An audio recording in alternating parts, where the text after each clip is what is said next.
ไม่ได้มาถ่ายถึงเพื่อนเขตไปสาวเชียร์แต่งงานแสน5 บาทนะเจ้าบ่าวสาวนะ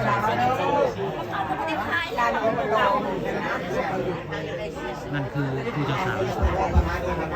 พระนามมันคือเจ้าสาวแล้วก็เจ้าบ่าวถ่ายเงื่อนนะเชียร์ทั่วเวลาบ้านเชียร์ทั่วมัน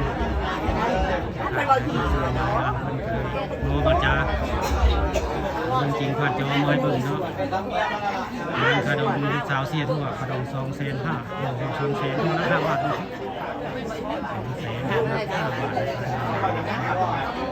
ทุกสามโมทุ่งเพื่อนไปจากบ้านไหนผมรู้ได้แต่บ้านน้ำอ้อยแต่งงาน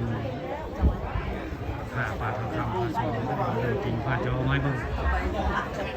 นี่นะเจ้าบ่าวเวลาเจ้าบ่าวที่งานนางมันใช่กุ้งใช่เจ้าบ่าวผู้เจ้าสาวอะไรนี่นะโอ้ยเสียถูก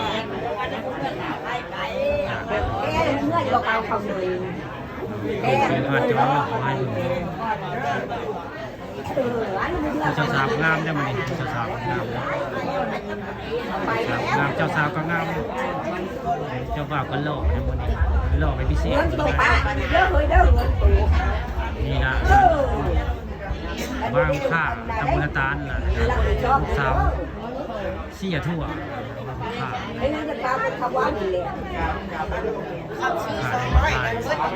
เพื่อนได้สำหรับไปสูบควันได้นี่สูบควัน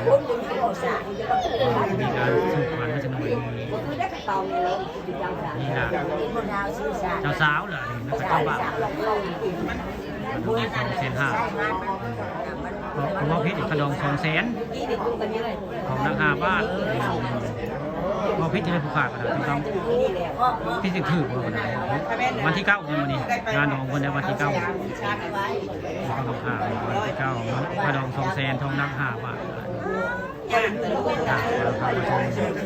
ดูจริงไหมงานของนางอ้อยว่าผู้ขาดทั้งหมดต่างๆทั้งคนนี้ต้อง